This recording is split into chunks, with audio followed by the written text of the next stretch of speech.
इस कदर बढ़ा दी गई है कि सिलेंडर के रेट, जो कॉमर्शियल सिलेंडर था, वो 1,000 रुपए पूरे उससे बढ़ाए गए हैं। 993, 7 रुपए मोदी जी ने बड़ा एहसान किया है, 7 रुपए 1,000 बढ़ाए हैं। और साथ में 4-4 रुपए डीजल पे और पेट्रोल पे बढ़ाए गए हैं। उस पर भी शायद ऐसे ही 7 पैसे उस पर कम करे गए हैं, यानी 3 रुपए 93 पैसे के लगभग उस पर बढ़ाए हैं। तो 7 पैसे उस पर कम, इससे 7 रुपए कम। अब जो ये पेट्रोल डीजल पे जो रेट बढ़ा है, ये इतना भयानक रूप लेगा कि अब इससे जो है ना, एक चक्रवृद्धि ब्याज की तरह ये होगा। अब ट्रक के लिए जो तेल भरा जाएगा, जो सामान ढोने के लिए, उससे जो है खाने पीने की वस्तुएं महंगी होंगी, चावल, आटा, दालें, तेल, ये सब महंगे हो जाएंगे। घर बनाने की सामग्री महंगी हो जाएगी, सीमेंट और ये सरिया, ये सब तकनीक होती है इनको, तो हर चीज पे इसका असर पड़ेगा, दूध पे असर पड़ेगा, हर चीज पे असर पड़ेगा। तो इसी मुद्दे पे हम बात करेंगे, इससे क्या क्या नुकसान होंगे देश के।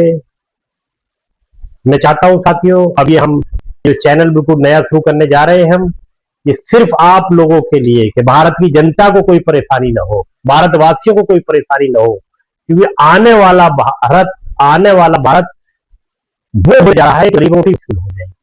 इसलिए हम लोग थोड़ी बहुत शऊर रखते हैं अल्लाह करम से, तो इस फिक्र में मुब्तला है कि कैसे देश की जनता को भुखमरी से बचाया जाए, कैसे देश को गृहयुद्ध से बचाया जाए। उसी लिए यह चैनल हमने चालू किया है। तो मैं चाहता हूं कि आप तमाम लोग इसको सब्सक्राइब करें, और अगर हमारी बात अच्छी लगती हो तो आगे शेयर भी करें। ये आवाज देश के कोने कोने तक जाए, क्योंकि आलम यह है कि मोदी जी इलेक्शन जीत गए, सरकार बना ली, इलेक्शन जीते नहीं, कही 5 इलेक्शन था, उसमें 3 राज्यों में सरकार बनाई, जीते नहीं है, बेईमानी से जीते हैं। सरकार इन्होंने बनाई 3 राज्यों में, पांडिचेरी में इन्होंने बना ली जो केंद्र शासित है, पश्चिम बंगाल में बना ली, फर्स्ट टाइम बनाई, और आसाम में बनाई है। आसाम में तो 3rd टाइम बना ली है, सेंचुरी हो गई, जुल्म सितम की एक सेंचुरी वहां भी हो रही है। पश्चिम बंगाल में इन्होंने जुल्म सितम शुरू करा है, जीतने के बाद तो इलेक्शन जीत गए मोदी जी। जीतने से पहले बड़ी उल्टी बयानबाजी तुम्हारी होती थी, अब अच्छा जीत गए आप, तो अब वहां की तरफ जा रहे हैं। क्यों लड़ाया जा रहा है भारत को? क्यों वहां पर लोगों की बसें बसाई हो जा रहा है? क्यों वहां पर आगजनी की जा रही है? क्यों लोगों पर लाठियां बरसाई जा रही है मोदी जी? क्यों नमाज से रोका जा रहा है लोगों को? क्यों अजान से रोका जा रहा है लोगों से मोदी जी? क्यों लोगों को पेट पर लात मार रहे हो? तुमने लड़ा बहुत, लेकिन अभी तो लड़ाई खत्म भी नहीं हुई है, वहां की आग ठंडी भी नहीं हुई है, लेकिन हिंदू मुस्लिम दोनों एक है। अब मुसलमान तो छोड़ो, हिंदू तुम पर पथराव कर रहे हैं कि जालिमो हमने किसे जिता दिया, किसको वोट दे दिया, पुलिस तक पे पथराव कर रहे हैं कि तुम हमारी गाय को बेचने क्यों नहीं दे रहे हमारे मुसलमान भाइयों को। मुसलमान कह रहा है कि जी हम गाय की कुर्बानी नहीं करेंगे, हिंदू कह रहा है कि भाई तू कुर्बानी कर। तो ये हमारा भारत है। सुबह हम लड़ते हैं, शाम को एक हो जाते हैं, शाम को लड़ते हैं, सुबह एक हो जाते हैं। मोदी तुम्हारी नस्लें तबाह हो जाएंगी हमें लड़ाते लड़ाते, लेकिन तुम्हारे सपने पूरे नहीं होंगे। हम लड़के फिर एक हो जाएंगे, तुम्हारी नस्लें खत्म हो जाएंगी, आरएसएस का बच्चा बच्चा खत्म हो जाएगा, लेकिन हम ना लड़ेंगे इंशाल्लाह ताला। फिर हम एक हो जाएंगे। रात को जैसे सगा भाई लड़ते हैं, लड़ाई हर घर में हो जाती है, हो जाते हैं, देखो फिर होते हैं। ये हमारी एक ही मिट्टी का हम खाते हैं, एक ही दरिया का पानी पीते हैं, एक ही दिन बैठते हैं, तो भाई भाई है हम लोग। आप लड़ाने का प्रयत्न बंद करो मोदी जी, और देश की जनता के बारे में सोचो। ये जो तुमने 4-4 रुपए ट्रक पे बढ़ाए हैं ना, इससे डीजल पे और पेट्रोल पे, ये बहुत महंगा पड़ जाएगा। हमसे तो तुम यूं कह रहे हो मोदी जी कि पेट्रोल ना खरीदो, और तुम्हारा बच्चा बच्चा जो पार्टी का है वो 40-40 गाड़ियों के काफिले से जा रहा है, तो हवाई जहाज के जो है कर्तव्य के लुटा रहे हो सोमनाथ के अंदर, वहां तेल नहीं लग रहा, पानी छोड़ा जा रहा है जहाज। हमसे तो मेरे खाने पीने का सवाल सोचो, तुम जाके खा रहे हो मोदी जी, कहां से मंगा के खा रहे हो जरा बाबू ने। हमसे तो कह रहे सोना नहीं खरीदो, और तुम सोना खरीद खरीद के पता नहीं किस किस को कंगना पहना रहे हो। मोदी जी सारे फरमान हमारे लिए है क्या? आप भी कुछ अमल करोगे नहीं करोगे? आप जो ये 4 रुपए बाद लीटर पेट्रोल पे 4 रुपए, और सीएनजी पे 3 रुपए, और 1000 रुपए जो है कॉमर्शियल सिलेंडर पे बढ़ा दिए, इसके साइड इफेक्ट कितने होंगे जरा इसको चर्चा की? कोई सलाह उनको सलाह देता है? तुम्हारे सटक करते क्या है? जासूसी करते रहते तुम्हारे लिए, ये हमदर्दी नहीं करते, ये इंतजाम करते रहते तुम्हारे लिए।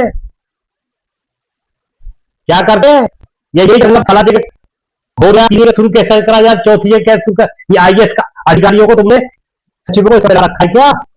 कैसा जगह हुआ, फला जगह क्या चल रहा, फला जगह यही करते रहते हो सब लोग मिलकर। तुम कुछ काम भी करते हो, कैसे महंगाई कंट्रोल हो, कैसे हमारे रास्ते कोई बंद ना करे। सब तुम्हारी गलत नीतियों की वजह से हो रहा है, जो ईरान ने रास्ता बंद करा है, जो डीजल हमको महंगे मिल रहे हैं। आपने डीजल के रेट बढ़ा दिए, आपने सिलेंडर के रेट बढ़ा दिए। आप समझ सकते हो कि गरीब दिहाड़ी मजदूर का क्या हश्र होगा, जो होटलों पे खाना खाता है, जो पहले 10-10 रुपए की रोटी मिलती थी अब 30-30 रुपए की रोटी मिल रही है। एक 500-600 रुपए कमाने वाला रिक्शा चालक और दिहाड़ी मजदूर और बेलदारी के काम करने वाला जो शहरों में आ जाता है, होटलों पे खाना खाता है, वो यहां से छोड़ के नहीं भागेगा। तो मजदूर दिल्ली छोड़ के भाग चुके हैं, महानगरों को छोड़ छोड़ के मजदूर भाग जाएंगे, तो यहाँ के कार टैक्स नहीं मिलेगा। आप कुछ पढ़े लिखे नहीं है तो कम से कम पढ़े लिखों की बात तो मान लेकर। मोदी जी बहुत ही गलत डिसीजन आपका हुआ है। आपको पता नहीं 4 दिन पहले क्या हुआ था, उड़ीसा के अंदर से 19,000 रुपए के लिए अपनी बहन की छवि लापी करके बंदा आया। देश की क्या जरूरत है, आप अंदाजा नहीं लगा रहे। मोदी जी महंगाई को कंट्रोल करो। जिस दिन से बैठे हो महंगाई बढ़ाए जा रहे हो, बढ़ाए जा रहे हो, बढ़ाए जा रहे हो। देश की जनता का खून चूस चूस से खाए जा रहे हो आप। मोदी जी मैं कोई पत्रकार नहीं हूं जो बहुत तमीज की लैंग्वेज बोलूंगा आपसे। मैं देशवासी हूं, आम देशवासी। तुम्हारी इन गलत नीतियों से मुझे कितना नुकसान हुआ है मैं जानता हूं। देश की जनता को क्या क्या भुगतना पड़ेगा वो भी मैं समझ रहा हूं। तुम्हारी तो आंखें बंद है, लेकिन मुझे दिखाई दे रहा है कि आने वाला भविष्य देश का किस हाल किस तरफ जा रहा है। तो खुदारा करके मोदी जी इस जनता पे तरस खाइए। आपको बहुत इज्जत दी है इस जनता ने। जो आप 10 लाख घूमे हो वो इस जनता की मेहरबानी है। दुनिया मशरूम मगर खा रहे हो तो इसी जनता की बात है। जो 16,000 प्लेयर घूम रहे हो वो इस जनता की कृपा है। तुमने तो कहा हवाई जहाज वाला चप्पल चलेगा, हो गया उल्टा। हवाई जहाज वाला चप्पल में आने कितने हवाई जहाज चल रहा है 2014 में।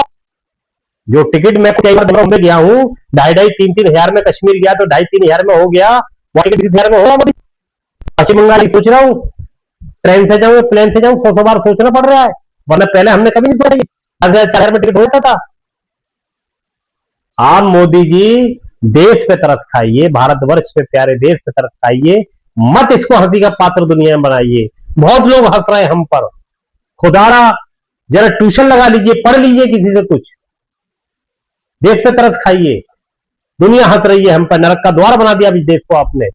वो जो बोला है मरदूत किसी हद तक सही बोला है। वाकई देश में जीना मुहाल हो चुका है लोगों का।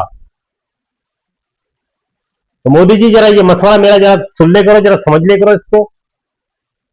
अपना एक सलाह बना लो छोटा मोटा, लेकिन तुम सलाह किसी की मान रही हो कि तुम सादे नहीं हो, तुम्हारा मां गंदनाता फिरता है, बात तो किसी की सुनते ही हो। तुम अपने को समझ बैठे हो। ये खुद के मनसब से उतने नीचे इस तख्त पे बड़े बड़े खुदा अपने आप को समझने वाले चाहे सारा के अंदर चले। तो पहले जो यहाँ तख्ते नसी था उसको भी खुदा होने का इतना ही यकीन था। आज वो कहां, जरा पता कर उससे, आज पता कर उनसे। सत्ता हासिल करने के लिए देश को लड़ाने वाले कितने खाक में मिल चुके हैं। ढंग से काम कीजिए जरा। ये देश 125 करोड़ देश और अब्बा की जागीर नहीं है ये, समझ रहे हैं। इसको एक मसला समझिए और इसको जरा ध्यान दीजिए जरा देशवासियों पे। देशवासियों की जिंदगी बर्बाद मत कीजिए। और मैं अपने जो भी लोग मुझे सुन रहे हैं, बड़ा प्यार दे रहे हैं, मैं सबका शुक्रिया अदा करना चाहता हूं। बहुत बहुत धन्यवाद। आप शुरुआती दौर में इतना प्यार दे रहे हो, मुझे उम्मीद है कि आप जरूर, मैं जिस मकसद से ये प्रोग्राम को चालू किया हूं, मैं चाहता हूं कि देशवासियों का हौसला बढ़ाया जाए, देशवासियों को संकट की घड़ी से निकाला जाए। अगर संकट आए तो हम सब मुतहद हो जाए, आप सब मिलकर उसका मुकाबला करें। इस वक्त इस वक्त मैं कुछ सोच नहीं हूँ, मैं न कोई नेता हूँ, न मैं कोई व्यापारी हूँ, मैं समाज सेवक हूँ। मैं अपने भारतवासियों की सेवा करना चाहता हूँ। इसीलिए मैं आपसे चाहता हूँ कि आप हमारे साथ जुड़े, हमारा सहयोग करें, इस चैनल को सब्सक्राइब करें, लाइक करें, कमेंट करें और आगे शेयर करें। अगर हमारी बात आपको अच्छी लग रही है और इंशाल्लाह अच्छी लगेगी, अभी शुरुआत है, कुछ थोड़ी बहुत गलतियां हो जाती हैं, कोई हार्ड वर्ड हो जाते हैं, हमें एज ए मुस्लिम इतना सताया जा रहा है, हिंदू मुस्लिम इतनी कराई जा रही है, कोई हार्ड वर्ड हमारा भाई कभी थी, भाई को भी भाई मिल जाए तो खुदा क्षमा करना, हम माफी चाहते हैं, हम बिल्कुल भी नहीं चाहिए मुस्लिम बनना। लेकिन आज कोई ना कोई कुछ कह देता है, अरे तो उसने कहा रविशंकर बाबा ने, जबकि लड़ाई किसी की थी, लपेट हमें आए कि मुसलमान को भी सनातनी बना दे। मुसलमान ने तेरी बहन की शादी कराई है, तेरी बहन की स्वागरात मनी है, वो मुसलमान के रहमो करम नहीं है, और तू हमें जो है हमारा धर्म हम पे छुड़वाएगा। एहसान फरामोश और आ जा। बहुत लंबी हो जाएगी, मैं अपनी बात को खत्म करता हूँ। इंशाल्लाह कल फिर कोई और प्रोग्राम पे महंगाई के साइड इफेक्ट क्या है इंशाल्लाह बात रहेगी। जिन लोगों ने हमारे शुक्रिया अदा करना।